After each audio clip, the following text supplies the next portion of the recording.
Hey! Today we are looking at the action horror movie called From Dusk Till Dawn, about two brothers who accidentally end up at a bar filled with vampires trying to kill them. The movie opens with a Texas sheriff who pulls up to an isolated liquor store in Texas called Benny's World of Liquor. After the sheriff has talked to the shopkeeper for some time, he then goes to use the restroom. As soon as he is inside the bathroom, the Gecko brothers, Seth and Richie, who have been in the store the entire time, appear with two hostages and a gun pointed at the shopkeeper. Seth threatens the shopkeeper and tells him to be cool. The sheriff returns shortly after and goes to pay. While the sheriff is talking to the shopkeeper, Richie kills the sheriff with a point-blank shot to the head. Seth and Richie argue because Richie claims the shopkeeper mouthed, "Help us." As the shopkeeper yells to defend himself, Richie shoots him in the shoulder. Seth and Richie argue and Seth decides to leave. As they are leaving, the shopkeeper jumps up and shoots Richie in his hand. While they shoot back, the hostages escape. The fight ends when Seth throws a lit toilet paper roll, dosed with lighter fluid, at the shopkeeper, who is covered in alcohol. They leave as the liquor store explodes, with Seth angrily lecturing Richie on turning an already tense hostage situation into a violent one, when they could have made a cleaner getaway. The brothers drive further along the highway. We're given an X-ray shot into the car's trunk where they have another hostage bound and gagged. They check into a motel and discuss their plan to flee to Mexico and meet Seth's contact named Carlos. A news story is shown about the Gecko brothers and the crimes they have committed. Seth then returns to the motel to discover that Richie had raped and murdered the hostage. Seth gets angry at Richie because now they need new hostages to escape into Mexico. The brothers then run into Pastor Jake Fuller, his two kids, a teenage daughter Kate and adopted teenage son Scott. They kidnap the family and hijack their RV, forcing them to drive to Mexico. The group is stopped at the border, and the RV is searched by a customs agent while the brothers are hiding in the bathroom with Kate. Richie and Seth starts arguing. When Richie starts making noise, saying that they will be caught, Seth hits him, knocking him out. The officer hears the noise coming from the bathroom and goes to check on it, but finds nothing suspicious. Soon after they enter Mexico, Seth declares that he'll let them all live because of their calmness during the border stop. He tells Jake to keep driving until they reach a side road leading to a bar called the Titty Twister. At the door to the bar, the bouncer won't let them enter, so Seth beats up the bouncer and then walks into the bar. Once inside, they have a few drinks and enjoy the girls dancing on the tables. Soon after, Santanico performs her show, and Richie gets some foot action. At the end of her act, the bouncer returns and tells the bartender and the other what happened. When they confront the group, Richie pulls out a gun and one of the bartenders stabs his already shot hand to the table and another gunfight ensues. The brothers come out on top again and Seth goes to look at Richie's badly wounded hand, as Santanico sees the puddle of blood on the table. She then transforms into a hideous beast-like vampire and attacks Richie, biting him in the neck. Seth shoots Santanico off of Richie, but Richie dies soon after. Not long after that, the bouncer and the bartenders rise from the dead, in the same beast-like vampire state. They and all of the dancers, who are also vampires, lock the door and starts brutally feeding on the bar patrons. Seth, the family, and a couple of guests at the bar, fight back against the vampires. Santanico catches Seth and tells him that he will become her slave.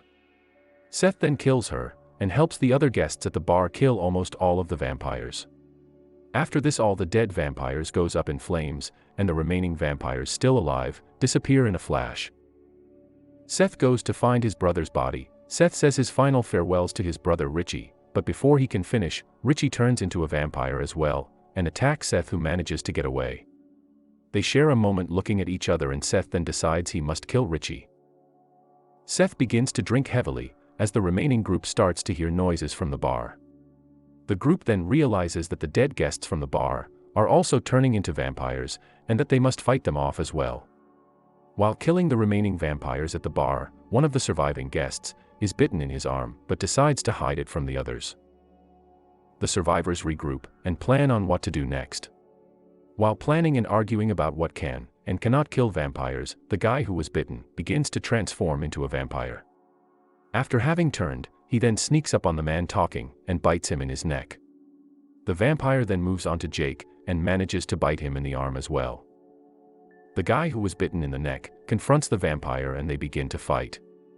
The fight ends when he throws the vampire through a window, opening the way for the swarm of vampire bats to come in. Seth and the kids then run and hide in a back room of the bar.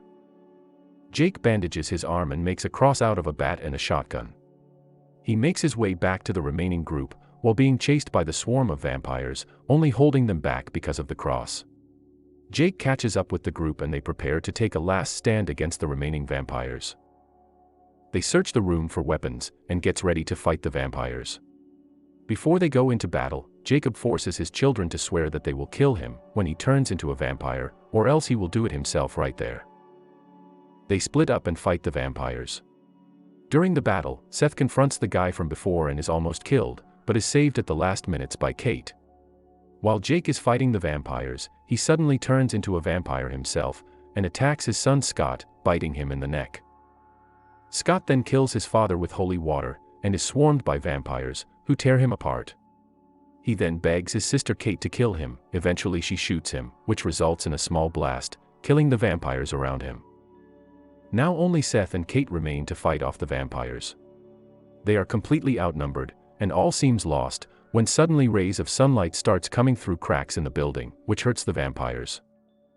They then hear Carlos banging on the door, and eventually he breaks through. Seth and Kate runs out, as the sunlight hits the mirrored ball hanging from the ceiling, sending out dozens of beams leading the vampires to explode.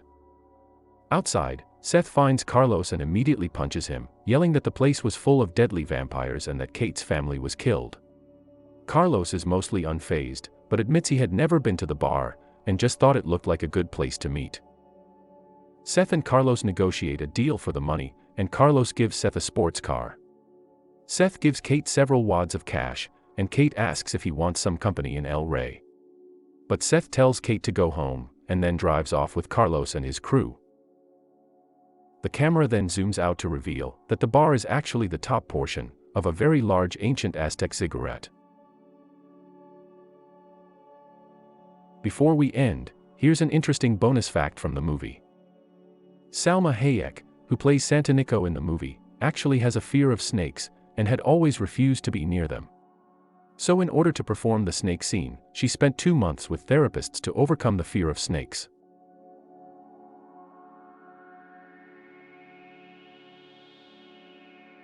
If you enjoyed the video, please give it a like, and subscribe if you want to see more videos like it.